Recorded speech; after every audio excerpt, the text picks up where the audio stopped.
Welcome to the inaugural Speakers National Youth Debating Competition. Honorable Mansour Nadir, Speaker of the National Assembly, recognizes the need to promote a broader awareness of institutions of democracy, particularly the Parliament, among our young people. Out of this recognition, birthed the National Youth Debating Competition. This competition serves as a feeder into the 6th Annual Youth Parliament 2021. Rather than having participants in Youth Parliament being students of the University of Guyana only, this competition will allow for broader participation among young people in civil society. The competition involves 48 participants from 16 youth groups across the education districts of Guyana.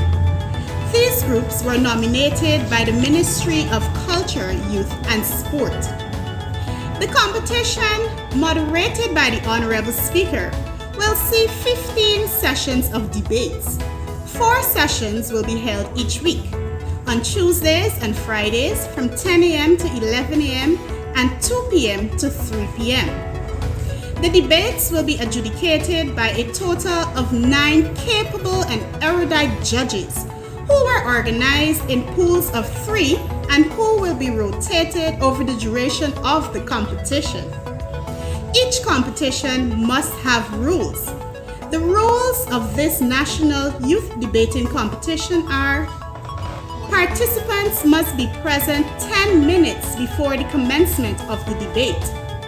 15 minutes lateness would result in disqualification and an automatic win for the other team.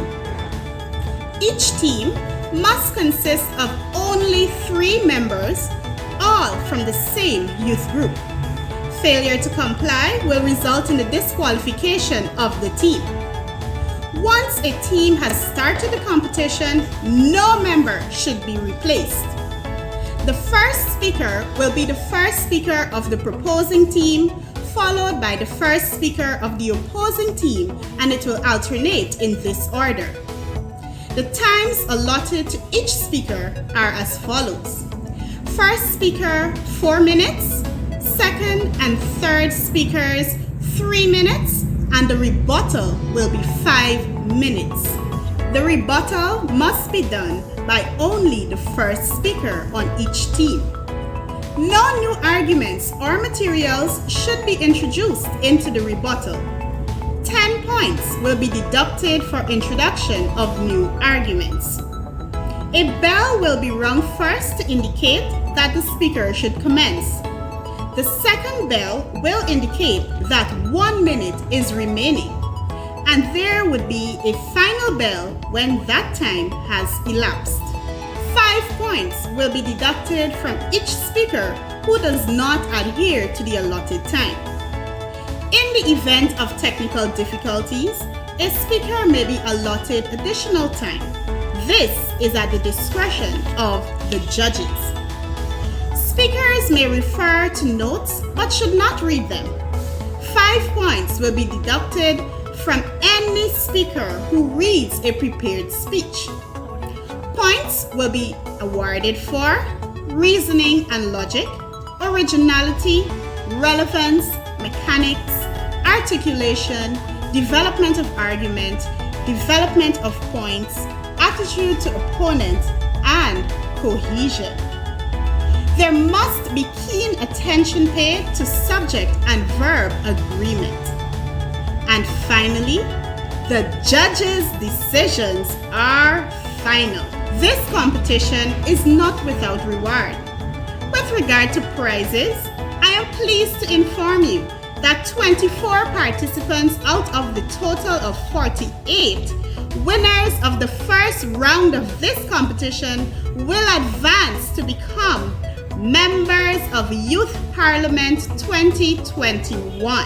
Every participant would receive a certificate of participation, a youth debater's pin, and special tokens. Prizes include trophies, plaques, cash, and electronics, and will be awarded to the best debater in each round, all semi-finalists and finalists. I have the confidence that we could look forward to very meaningful and robust debates over the next few weeks.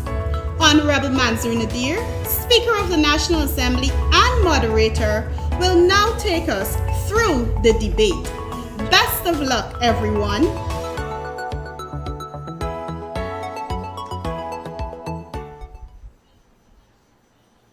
Good afternoon, everyone. It is my pleasure to welcome all of you to this inaugural Speakers National Youth Debating Competition. Our esteemed judges for this debate in the first round of the competition are Mr. Delon Fraser. Mr. Delon Fraser is a distinguished Toastmaster. Delon has been a Toastmaster for over 10 years. He is a member of the One Country, One World Advanced Toastmasters Club and the Kasik Toastmasters Club. He has served and continues to serve in many leadership roles at the club's area, division, and district levels. Mr. Fraser has judged numerous speech contests at various levels and has served as a judge for our previous youth parliaments. Our next judge to Mr. Fraser's right is Mrs. Melissa Dow Richardson, the Deputy Director of Sport, Ministry of Culture, Youth and Sport. Ms.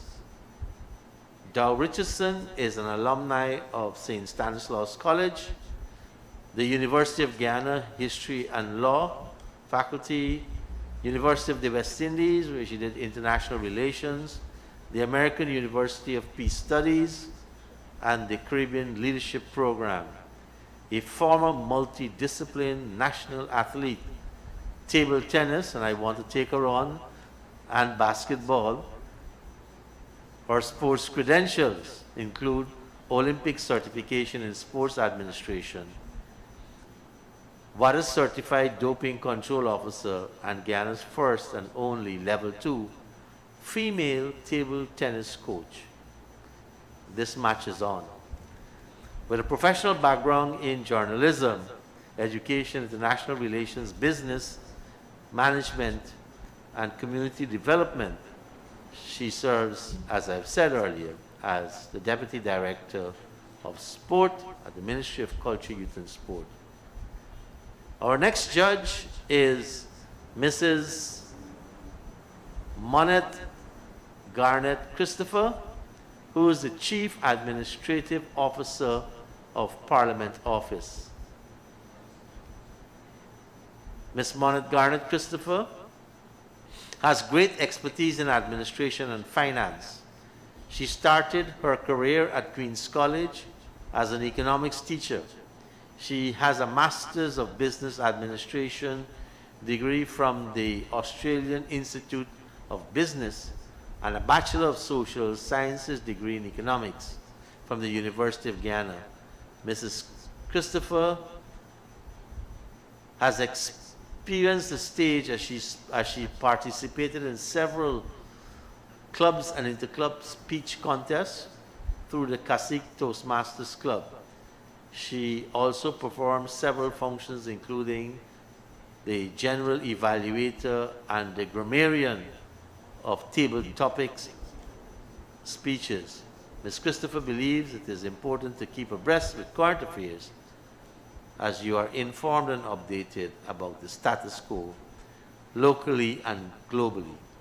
Our esteemed judges today are judging the second debate in this first round, and today's debate is between the West Bank Young Achievers,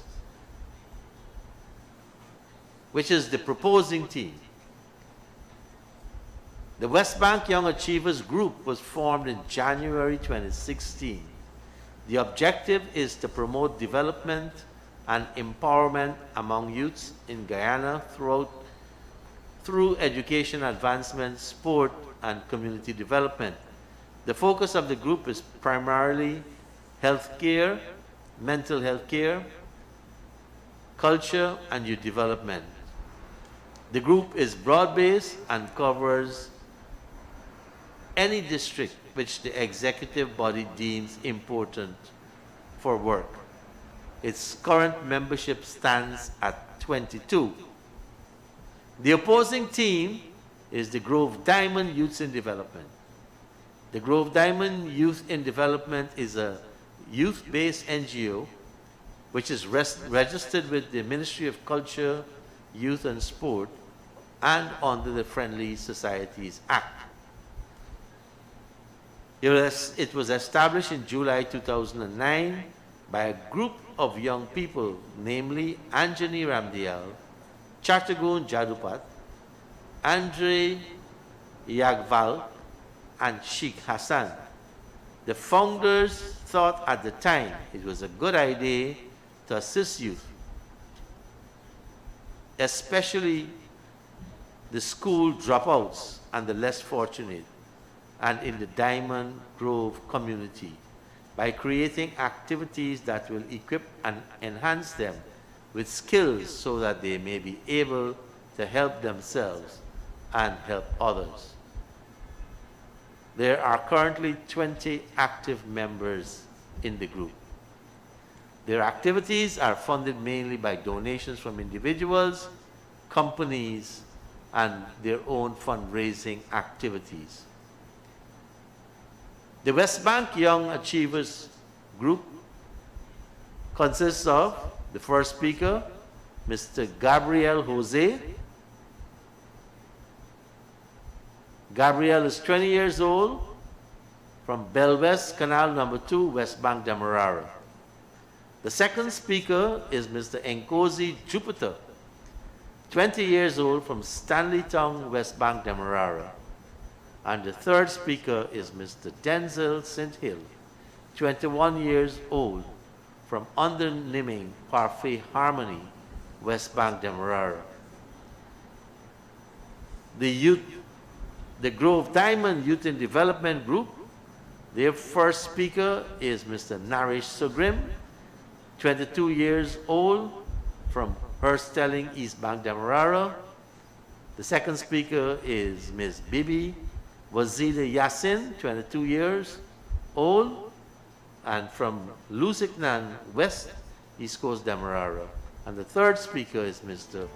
Romario Swetnam, 26 years old, from Diamond Housing Scheme, East Bank, Demerara.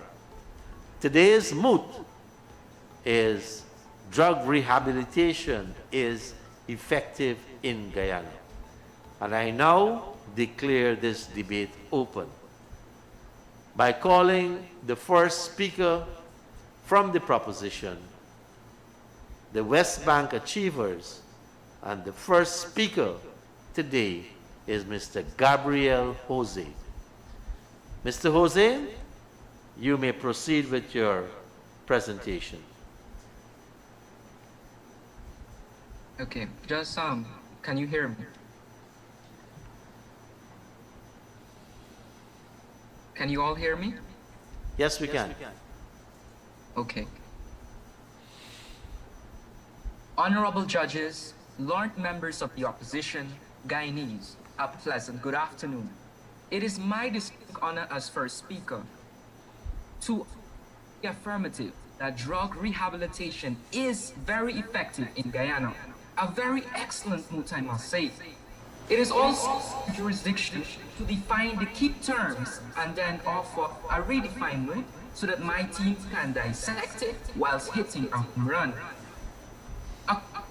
Oxford Dictionary, a drug is a medicine or substance which has a physiological effect on the body. According to Cambridge Dictionary, rehabilitation is defined as the action of restoring someone to health or normal life through training and therapy from addiction, illness, or even imprisonment. According to the Merriam-Webster's dictionary, effective rather, means adequate to accomplish a purpose, producing the intended or expected results. The redefined moot now reads, the process of medical or psychotherapeutic treatment for dependency on psychoactive substances, such as alcohol, prescription drugs, street drugs, is very adequate to accomplish a purpose in Guyana. Honorable judges, my second speaker will be elaborating on the importance, the advantages, and will also present statistical data on the effects of rehabilitations in Guyana. My third speaker will cement our team's argument with testimonials from an ex-addict patient and will also offer recommendations on how we as a country can continue the good works of persons affected by drug addictions. Ladies and gentlemen, members of the opposition, Mr. Speaker, addiction is a chronic brain disease that can happen to anyone. Despite this, there is still a popular belief that addiction is the result of weak character or moral failing. We say that addiction should be looked at the same way that we view other chronic diseases, such as diabetes, cancer, and even hypertension. If this so be the case, why are those diseases not regarded with stigma and shame the same way addiction is? According to an article published by the Guyana Chronicles dated April 13, 2019, persons who abuse drugs may claim that the drug of choice helps them to function better. The alcohol-using writer may say that drinking improves creativity. The volume banking tailor may believe that the drug helps him or her to stay calm while interacting with rude customers. The cocaine-dependent carpenter will probably tell you that drug prevents him from feeling tired. Those sentiments are most often expressed by persons who have only recently used the drug. And indeed, it does have the apparent effect, at first, of a particular task or the area of an area of work or competitive sports. Therefore, rehabilitation is an effective way of addressing these issues. Guyana has a number of rehabilitation centers, which shows the system's effectiveness by standing the presence of infrastructure. These are the Amsterdam Psychiatric Hospital, Phoenix Recovery Project, the Palms Recovery Project, just to name a few. Guyana's government is committed to safeguarding its citizens, its long-term safety and security in the face of this drug epidemic. In order to further this viewpoint, the National Drug Strategic Master Plan was established, which took a strategic approach in resolving this problem. As a result, the master plan takes a balanced approach between public health and public security. Remember, the goal isn't to be sober. The goal is to love yourself so much that you don't need to use the drug. The investigation into our case has now begun. Thank you. Jose. And now, for the Grove Diamond Youth in Development, I call Mr. Naresh Sugrim to make his presentation. Audio check. Audio check.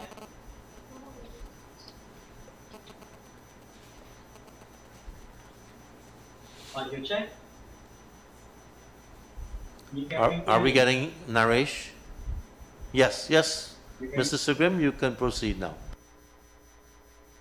The mentality and behavior of drug addicts and alcoholics are wholly irrational until you understand that they are completely powerless over their addiction, and unless they have structured help, they have no hope. Russell Brand, a recovered drug addict. Honorable Mansour Nadir, sagacious judges, members of the proposition, a pleasant afternoon. We are here to unearth the facts that drug rehabilitation is ineffective in Guyana. As the first speaker of the opposition, I stand ardently against this move, which reads, and I quote, "Drug rehabilitation is very effective in Guyana," end quote. Impartial judges, before I examine my arguments, permit me to define the key words in the moot. According to the Oxford Dictionary, which was revised March 24, 2021, a drug is defined as a medicine or any other substance which has a psychological effect when ingested or introduced into the body. Rehabilitation is the action of restoring someone's health or normal life through training, therapy, after imprisonment, addiction, or illness. Effective is producing any significant or successful effect. Very is defined as a high degree. Considering the definitions of the pertinent terms, we redefine the mood to mean that, and I quote, "Restoring someone's health to normal life when it comes to drug addiction in Guyana is highly effective." It will be the greatest lie for us to sit and think that drug rehabilitation in Guyana is very effective. With this in mind, I, Naresh Sugrim, will lay the foundation of our arguments as I elaborate the accessibility which hinders the effectiveness. Our second speaker, Bibi Yassin, will highlight the crumbling system, while our third speaker, Romario Swetnam, will concretize our argument as he addresses what an effective system should be. According to Chapter 3511 of the Narcotic Drugs and Psychotropic Substance Control Act, 1998, Section 8, Paragraph 66(1), the Minister of Health may establish any such number of rehabilitation centers as he thinks fit for the care, treatment, and rehabilitation of persons addicted to narcotics. Note, in this act, there isn't any provisions made for alcohol addicts. If I may bring to our attention, there is only one public drug rehab facility, which is the failed Hugo Chavez for drug rehabilitation and reintegration, which was solely constructed for housing drug addicts. In addition, the Phoenix Recovery Project caters for the upper class citizens, when in actuality, majority of Guyanese are of lower class. And mind you, this facility only caters for 10 females patients, keeping in mind that 49.8% of our population are female. Are we going to lie to ourselves for a second time that only 10 female requires inpatient drug rehabilitative care? Referencing Susan, March 8, 2009, Ms. Susan was brought to light about the Phoenix Recovery Project. She stated, and I quote, "I told my family I wasn't ready to waste their money because the rehab program is very expensive," unquote. Which brings me to my next question. How can you say the system is very effective when the expense is greater than the benefits? Wouldn't this hinder effectiveness of a system? Taking into consideration that the effectiveness of a system must encompass accessibility. Esteemed judges, do not become gullible by the idealistic picture the proposition will want to paint, showing that drug rehabilitation is very effective in Guyana. Members of the proposition, stop trying to deceive us. It is better for us to highlight where our system is failing and work towards making it an effective system for all classes of Guyanese, rather than sitting and watch our families suffer with little to no help. Thank you. Thank you very much, Mr. Sagrim. I now call on the second speaker for the West Bank Young Achievers, Mr. Nkosi Jupiter. Mr. Jupiter, you may make your presentation. Test. Can you hear me? Yes, we are hearing you, Nkosi. Great. Venerable judges, members of the opposition, distinguished guests, I stand before you to reiterate why we believe that drug rehabilitation in Guyana is very effective. Ralph Waldo Emerson stated that the only person you are destined to become is the person you decide to be. Initially, you need help to fight your addiction. The choice between an outpatient and inpatient rehabilitation clinic will be another major step. Guyana is fortunate to have both rehabilitative facilities. In Guyana, there are several rehabilitation centers, and each of them has excellent results and inspiring success stories. Three of them are the Ministry of Public Health Mental Health Unit and Drug Demand Reduction Unit, the Georgetown Public Hospital Cooperation Rehabilitation Department, and the Tommy Reed Rehabilitation Center. So, can we really blame the entire system because its services are not fully known of? Your diagnosis, requirements, and circumstances decide if you have an outpatient or inpatient treatment program. In an inpatient facility, you are monitored by skilled personnel and therapists 24 hours a day. You are in a community, and you are in a program offering a high standard of care by individual and group counseling and even other therapy. So now, members of the opposition, do you dare to contend with all these outstanding benefits about efficiency of rehabilitation in Guyana? Outpatient treatment has been developed to enable you to continue many of your daily activities, such as work and childcare. There are numerous evening and weekend counseling sessions. You may implement and alter what you have learned almost instantaneously. Many outpatient programs offer family sessions to help your loved ones understand the problems that you face. Outpatient therapy is much more affordable, and it's even free in some of our sites in Guyana. The Guyana Drug Information Network confirms that since 2015, hundreds of people have been treated for substance abuse and reintegrated into society. Yes, hundreds indeed. So why are we still debating if drug rehabilitation in Guyana is truly beneficial when the evidence is right in front of us? The Hugo Chavez Rehabilitation Center recuperated addicts are generally invited to send inspiring comments to others who are still healing.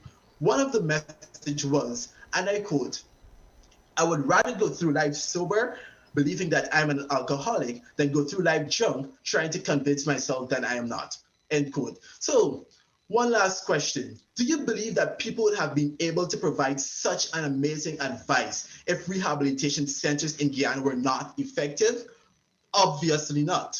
Rehabilitation is not a cure-all. The pros will always outweigh the cons in Guyana. The investigation in our case is now affirmed. Thank you.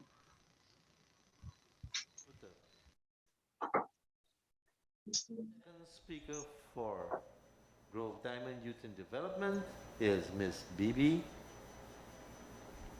Wahida Yassin. Bibi Wazida Yassin, sorry. Miss Yassin, you may now make your presentation. Can you all hear me clearly? Yes, we can hear you. You can commence. Honorable Speaker of the House, erudite judges, wise affirmative members, good afternoon. I rise as the second Speaker of the Opposition to continue our quest against the moot. As was outlined by the leader of our team, IBB Waziri Yassin, will bring to our attention the statistics that will unearth the crumbling system. We cannot sit and say that drug rehabilitation is very effective in Guyana when it is not. To further substantiate this fact, according to the Guyana National Household Drug Prevalence Survey Report 2016, and I quote, 66.5% of respondents believe that drug abuse has increased in Guyana, while 92% of respondents indicated that they do not know of any drug awareness or prevention programs in their neighborhood, unquote. Intelligent proposition. If the uses of drugs would have increased in Guyana, why is drug awareness prevention programs still hidden behind closed doors? Pertinent proposition. Anything or place that gives very effective service in our country, Guyanese people does know. For a system as such to be deemed as a very effective one, it must be known, it must be utilized, and success must be reaped significantly. According to a survey done just last week across the 10 administrative regions of Guyana, a whopping 82.5% of respondents indicated that they do know of drug abusers, while 77.5% of respondents said that they do not know of any drug addicts who would have successfully reintegrated into society. Furthermore, data from the Guyana Prison Services revealed that there are currently 11 repeated offenders that are drug addicts. This is as from June 11, 2021. Honorable judges, 11 repeated drug addicts. This is clearly telling us that drug rehabilitation is not very effective in Guyana. According to Peter Drucker, and I quote, efficiency is doing things right, but effectiveness is doing the right things, unquote. Friends of the proposition, I am not sure what you are doing. According to an article dated December 5th, 2016, in the Guyana Times paper, Mr. Mark, a drug addict, he sought services twice at the Salvation Army, twice. Sadly, he still suffered from relapses. The article further stated that the success rate of the rehab program is only about 50%. Is this what we term as effective, wise members of the proposition? 50%?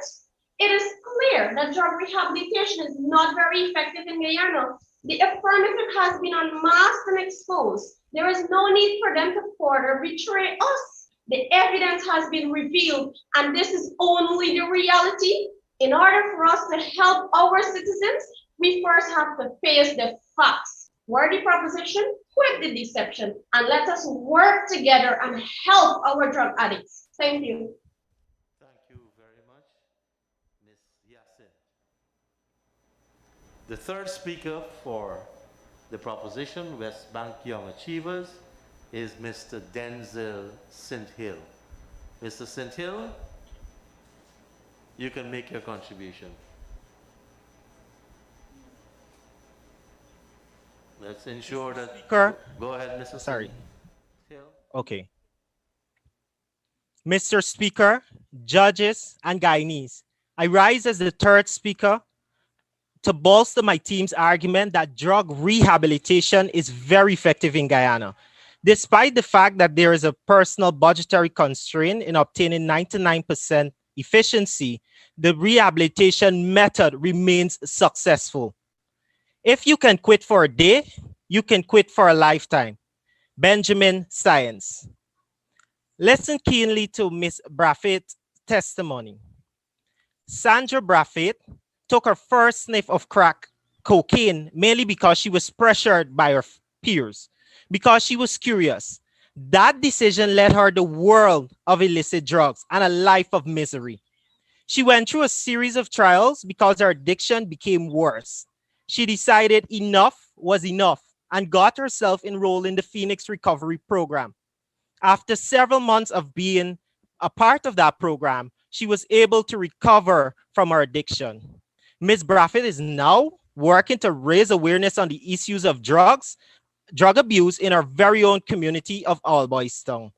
According to the administrator of the Salvation Army, 100 registered in the organization recovery program in 2016, and the program success rate increased from 25% in 2008 to 45% in 2018. The government has also addressed the problem of drug addiction as priority by funding organizations that provides rehabilitative care, such as the Salvation Army, which received 10 million Guyana dollars under the Granger administration in 2017. And the Ali administration is working to rehabilitate the Hugo Chavez Center, which would provide free drug rehab services funded by the state. And that's according to the Minister Vindhya Prasad. If you still don't believe it, read the Kaichor News dated October 22nd, 2019, when the government announced the establishment of a drug treatment court to assist those suffering from drug addiction. The rehabilitation processes in Guyana should not be questioned. The system's infrastructure is in place and the services supplied to drug addicts are remarkable. The Salvation Army Men's Rehab Center and the Hugo Chavez Rehabilitation Centers are two of Guyana's outstanding facilities. If drug rehabilitation was useless in Guyana, why would relatives invest monies in the system for their loved ones, more so the government? My team's argument and facts have been placed on the table. Rehab will be difficult. It is not what you wanted. It is a dreadful sickness that might worsen. Or you may get up on your feet and face the situation head on. Keep in mind that you are not alone. Judges, we rest our case. Thank you very much, Mr. St. Hill. Mr. Romario Swetnam, it is your turn to make your presentation. Mr. Swetnam? Mr. Swetnam, Yes. go ahead. Yes. Honorable Speaker, esteemed judges, members of the proposition, viewers, good afternoon. I rise as the third and final speaker of the opposition to conclude my team's argument against the move. Our first speaker highlighted the limited accessibility of inpatient services, while our second speaker quantified the current failures. Now I, Romario Swetnam, will expound on what a very effective system should be. Members of the proposition, let us envisage an effective rehabilitation system, one in which rehabilitation is affordable, accessible to all, and can boast a high recovery rate. Let us take a look at the current model of the USA. The US NIDA's model has a simple three-step program for successful rehabilitation. 1, medical detoxification. 2, medical or behavioral therapy. 3, relapse prevention, which includes a care plan. Erudite judges, irrespective of the number of times a patient would have detoxified, unless we can prevent a relapse, the system failed the individual. Our second speaker told us Mark's story. He tried rehabilitation twice, but relapsed each time. If Mark had a care plan, then he would have had access to the resources and support group that could have prevented such an outcome. But how can he, when the current system does not have a care plan for patients once they're discharged? Honest members of the proposition, does that sound like a very effective system? Now, in spite of an already flourishing system, the US healthcare reform, specifically the Patient Protection and Affordable Care Act of 2010, would have improved parity for insurance coverage of mental health and substance abuse problems. This resulted in an increase in drug abuse treatment services and also presented an opportunity to improve access to and use of said facilities. No intelligent proposition. Allow me to introduce the concept of niche marketing.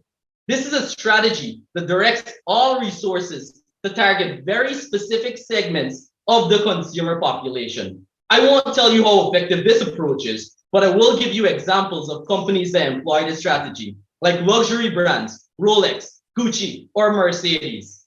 According to SAMHSA survey findings from 2019, there are over 14,000 drug centers in the US, 49% of which have programs specifically tailored for adult women, 28% abuse victims, 22% LGBTQ persons. These are all niches that are specifically targeted. And what are the results? 3.7 million patients treated last year. 85 to 95% of persons who successfully completed drug rehabilitation are abstinent from all drugs 9 months after. So you see, friends of the proposition, unlike the Hugo Chavez Rehabilitation Center, whose new service is housing indigent persons, GPHC, with one drug rehabilitation department that deals only with the generalized forum, or even the Phoenix Recovery Project that only caters for the upper class. The effective US model makes it clear why our own system is not very effective. Thank you. Thank you very much, Mr. Swetnam. Participants, judges, ladies and gentlemen, we are going to be taking now an 8-minute break, and we will return. That break is to give our debaters an opportunity to get their arguments together and come back with their rebuttals. Rebuttal from the proposing team, West Bank Young Achievers, and rebuttal from the opposing team, Grove Diamond Youth in Development. Thank you very much.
Jungle.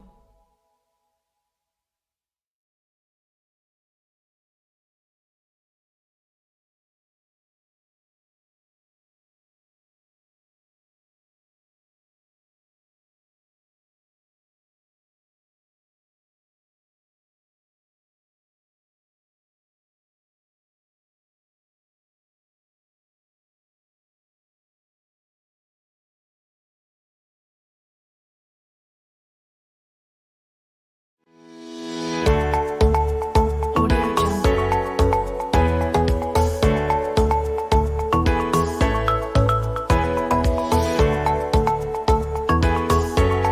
Audio Jungle. Audio Jungle.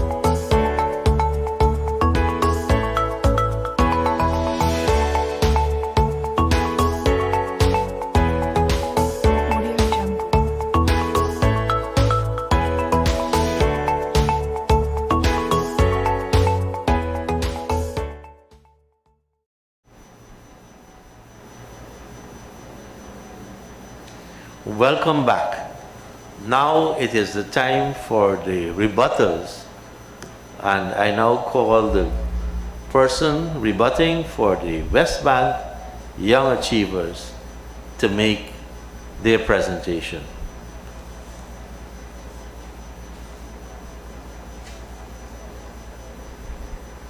West Bank Young Achievers, the rebuttal.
Bank Young Achievers.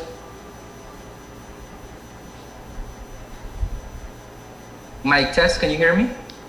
Yes, you can. We can. Go ahead. Okay.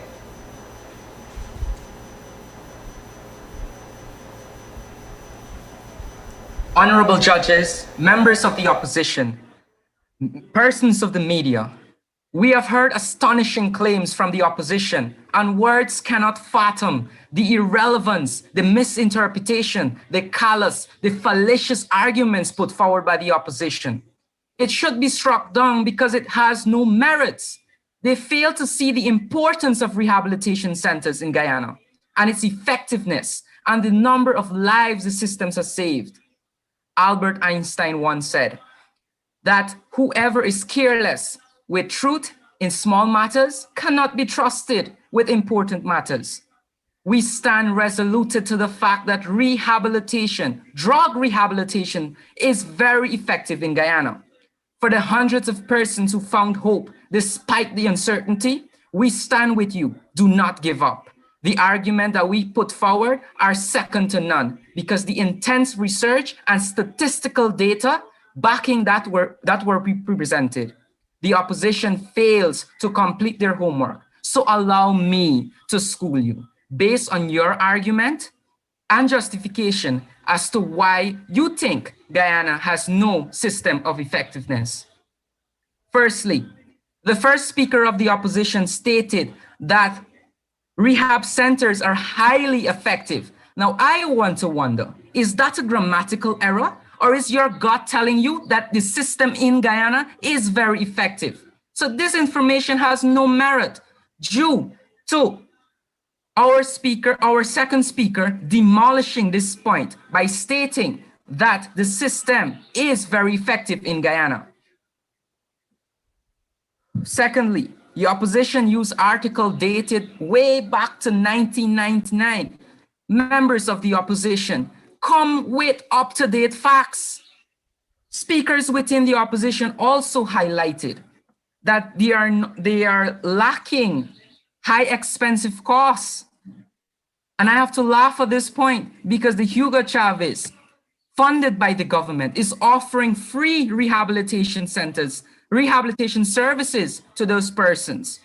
If you are paying attention to my speech, you would have noticed what we have stated. Thirdly, your credibility of your research is lacking. Can you justify where you got your research?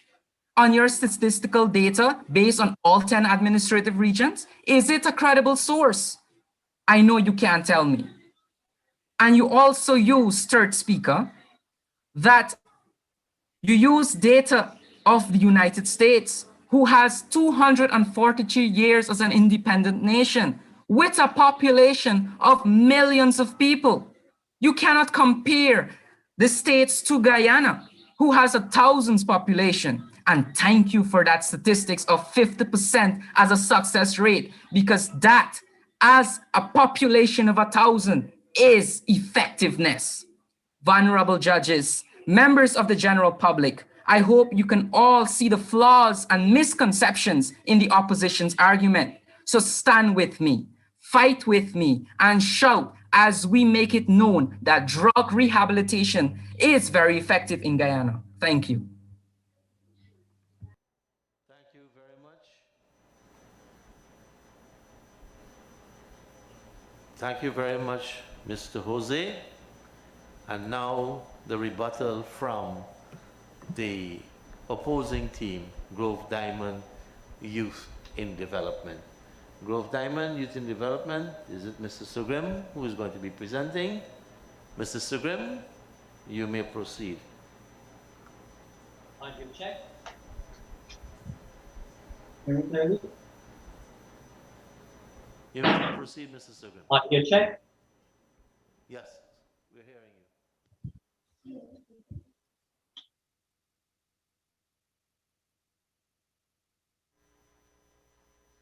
Audio check. Once more. Yes, we're hearing you, Mr. Sugrim. Go ahead. Honorable Mansour Nadir, Speaker of the National Assembly, esteemed judges, learned members of the proposition, viewers all, I, Naris Sugrim, stand once again to refute the absurd slant that the proposition is trying so diligently to sell us. They're putative in that, and I quote, drug rehabilitation is very effective in Guyana. By now, we are all convinced that this statement is false. Hence, drug rehabilitation is very ineffective in Guyana. Honorable judges, allow me to further expose the misleading approach of the proposition. Intelligent members of the proposition, your first speaker would have mentioned that the Phoenix Recovery Project, right? But they failed to note that it is expensive, it is not catered for the lower class, and it only houses 10 female inpatients. Let's take back a look at the first speaker's speech when he would have mentioned that the third speaker's speech, when he would have mentioned the story of Miss Sandra.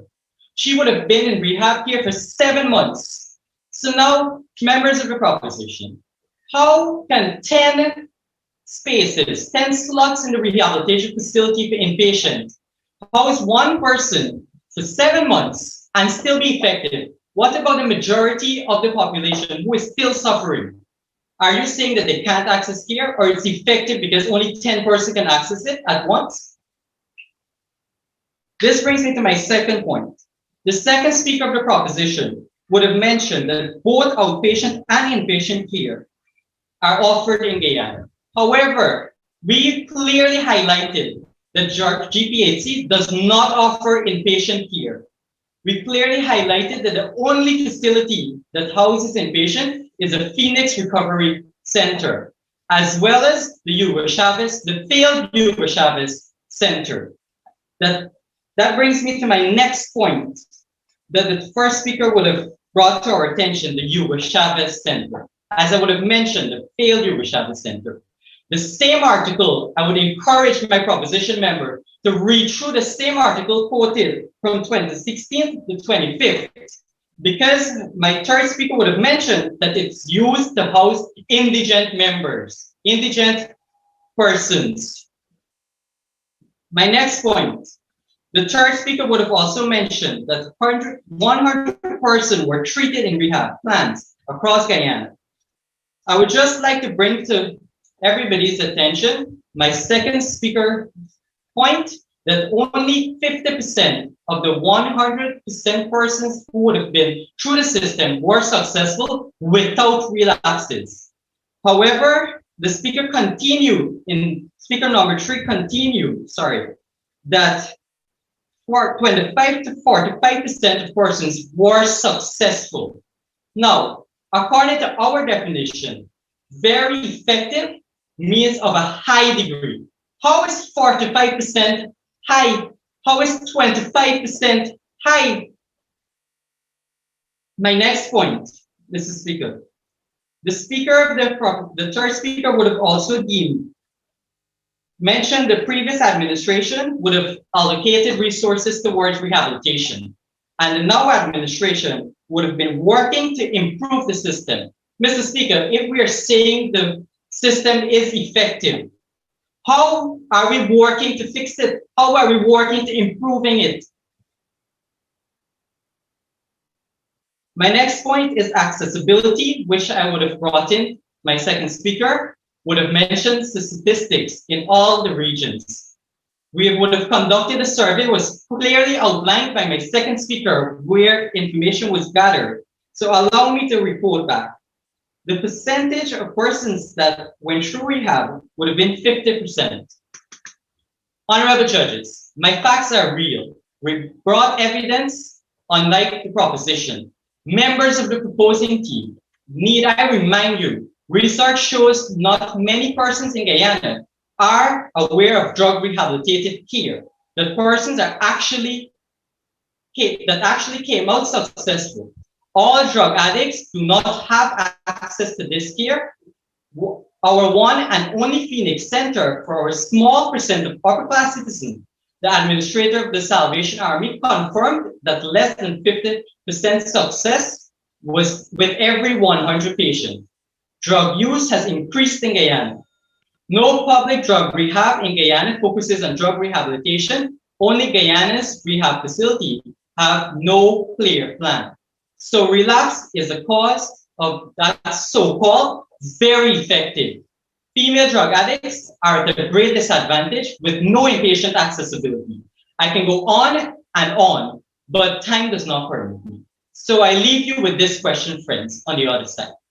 On a scale of 1 to 10, what is your rating of the term very effective? For 4%, 2%? Remember that Russell Bragg said, without structured help, there is no hope. I rest my case. Thank you very much, Mr. Sugrim. And there you have it. The two teams, West Bank Young Achievers and the Grove Diamond Youth in Development, facing off head-to-head on the issue of the effectiveness of drug rehabilitation program in Guyana. While we await our judges to tabulate and to come up with their final decisions, I want to remind and to promote this Speaker's National Youth Debate competition. First, this is the first round. There are 16 youth clubs throughout the country, and we're taking them from the 11 educational districts in our country. In the first round, there will be 16. Today was the inaugural day for the competition. This morning, we had the first debate, and we are now awaiting the judge's decision on the second debate. Two debates are going to occur each day when we have debates, and those days are Tuesdays and Fridays. Tuesdays and Fridays. The competition will see the final debate on July the 9th. Attractive prizes are up for the takings. Our debaters stand a chance at winning. The best debater, a laptop. In the finals, every debater in the finals will receive a tablet. There are also going to be monetary incentives for the winning team and the runner-up team. There are going to be tokens of appreciation, trophies for best debater, and also certificates of participation for every single person. While we await the judges, we have seen some interesting comments on our page. One person's looking at the debate said, "My brother is a living example of a recovered drug addict. He was in a facility in Georgetown, Kingston. I am thankful for that place." Another person says, "How do you measure effectiveness?" We have truly come a long way, yet much more has to be done. They commended the level of awareness which the debaters have and said that this level is noteworthy. Another person in the comment page says, "The program works for those who need it." Another one says, "It is not whether the programs need more funding, it's about the program of rehabilitation and whether it works. There is more to drug use than just rehabilitation. It considers looking at the broader social issues." The Speaker's National Youth Debating Competition was introduced to be a feeder into the Youth Parliament of Guyana. Annually, the Parliament of Guyana hosts a youth parliament, and there are two segments. One segment for school children and another segment for young people, mainly drawn in the past from the University of Guyana. This current debating competition will be a feeder into the youth parliament. So not only the University of Guyana students will be participating, but members of youth clubs throughout the country will get a chance to participate in the youth parliament. As our judges continue to deliberate, let me again repeat who our judges are. Our chief judge is Mr. Delon Fraser, a distinguished Toastmaster. Delon has been a Toastmaster for over 10 years. He's a member of the One Country, One World Advanced Toastmasters Club and the Cacique Toastmasters Club. He has served and continues to serve in many leadership roles at the club's area, division, and district levels. Mr. Fraser has judged numerous speech contests at various levels and has served as a judge for previous youth parliaments. He holds a master's degree in business administration, a bachelor's degree of social science, a bachelor's degree in law, and an advanced diploma in project management. Our next judge is Miss Melissa Dow Richardson, our Deputy Director of Sport, Ministry of Culture, Youth and Sport.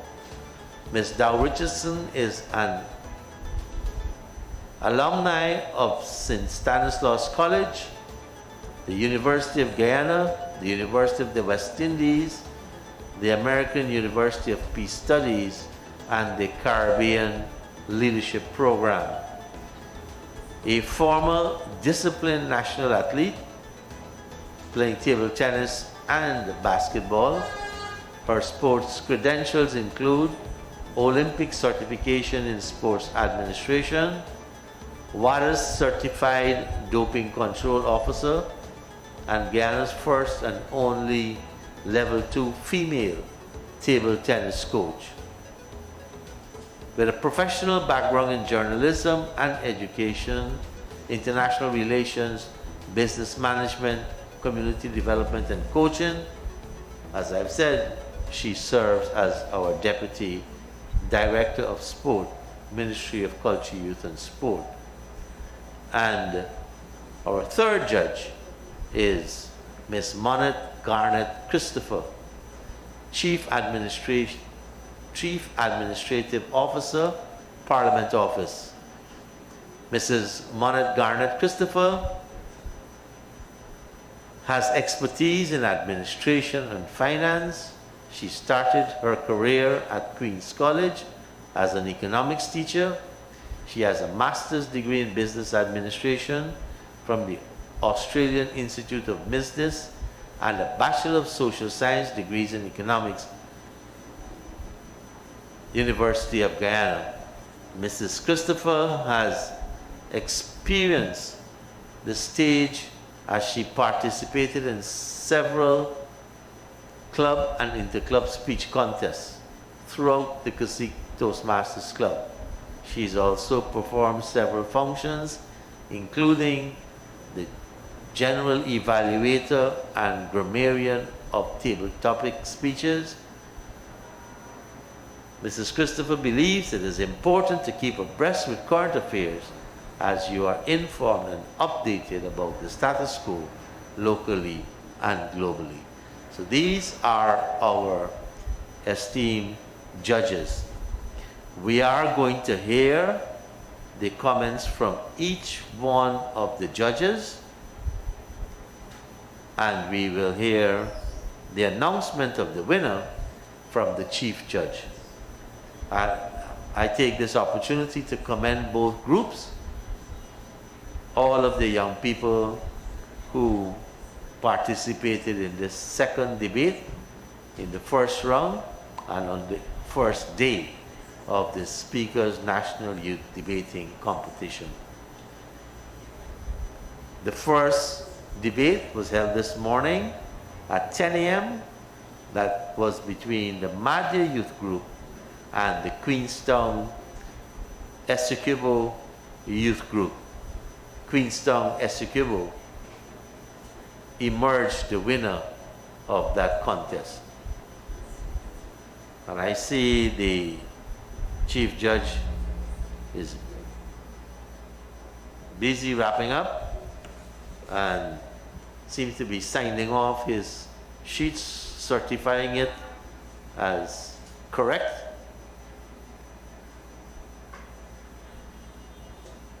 It's all finished. Let me first ask Mrs. Melissa Dow to make her comments. Good afternoon.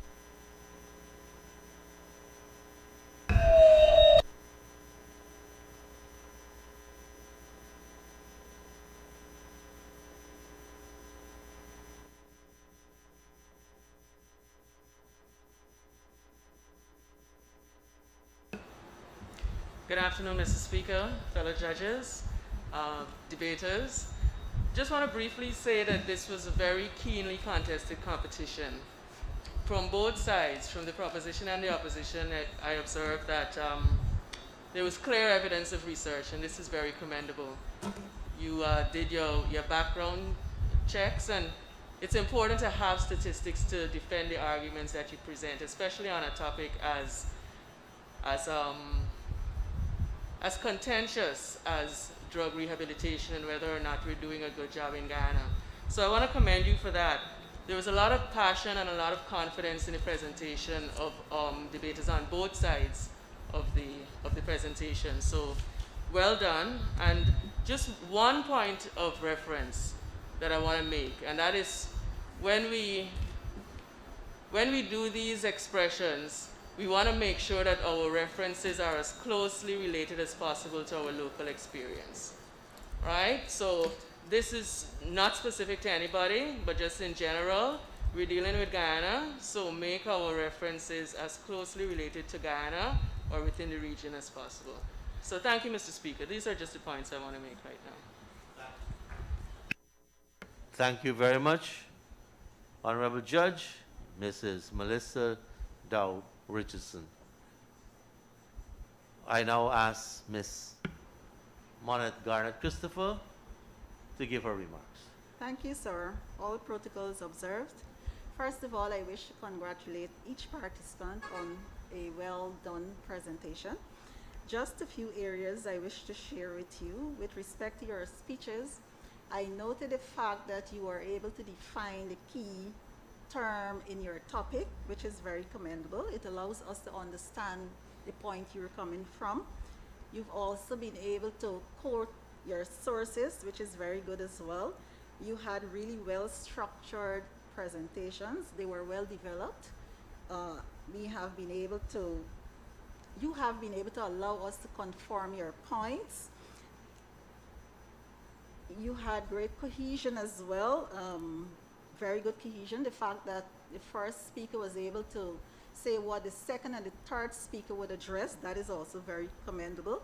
There was smooth transition in your paragraphs. I like the way you moved from one to the other. That was very good. You articulated very well. You had great poise. You had great passion. Your mechanics was very good as well. I like the fact that you paused when there was some time for you to pause. That helped us to understand what you were trying to say. You made good use of statistics as well, which is very commendable. Also, you quote the source of where you got your information from. Some of the presenters as well, I think I heard one of the presenters said, a lot of information, but that presenter did not say where he got the information from. However, there were some that quoted exactly where they got their information from. I like the fact that you brought experiences of past drug addicts to the table, so you were able to understand what you were trying to say to us. However, please do look at your enunciation, your pronunciation of your words, but overall, I must say it was a very well presented debate this afternoon here. I must say that you've also raised the bar here this afternoon. Thank you very much, and I'm looking forward to see all of you, possibly in the next round of competition. Thank you. Thank you. Thank you very much, Judge Monette Garnett Christopher. And now we hear from the Chief Judge, Mr. Delon Fraser, who will also announce the winner. Thank you very much, Mr. Speaker. And of course, I would like for all the participants to give themselves a round of applause because, of course, you did really well. I'm very much impressed with the level of debate that you brought into this chambers and into the homes of Guyanese this afternoon. And I am just going to touch briefly on the debate, the rebuttal, because I know my other two judges did a fantastic job with respect to the introduction and the development of your points. The rebuttal sometimes is what we consider that breaking even, or the thing that tips the scale in determining which team will, of course, takes the trophy or which team wins. This afternoon, I thought both teams did pretty well in understanding each other, each teammate's points. It was well laid out, and what is most admirable is the fact that you were able to connect not only your teammates' arguments, but also throwing out the arguments of the opposition. And I found that to be very commendable because I really and truly don't see this in debates. Normally, you always say, okay, first speaker said this, third speaker said this, second speaker said this, but then they don't tie it back to how these arguments are being destroyed by the arguments that was laid out by your team. And I thought both sides did that very well. I also would like for you, both teams, to pay attention to your transitions of your points, because as you were arguing and as you were delivering your points in respect to the various speakers, some of them we heard, okay, the first speaker for the stated when you said, oops, sorry, it's the second speaker, or oops, sorry, it's the third speaker. I would encourage you to use the listing method, which is very easily done, so you can identify the points of the first speaker, then you can destroy those with the points of either your first, second, or third speaker. And then you go down to your second and third. In so doing, you would have given us a better understanding of the development of your argument by throwing out that of the opposition. That is all I wish to say with respect to our observations. And of course, at this point in time, I'd like to thank my teammates. The judges did pretty well in bringing up these scores. I would like to first start with the best speaker, Mr. Speaker. And to be honest, we didn't had any queries with selecting or judging the best speaker for this afternoon. But before I do so, let me give you some scores. The total scores we've accumulated as judges for the rebuttal, as well as for the debate, we've had for one team, we've had 661.5 total, and for another team, we've had 671.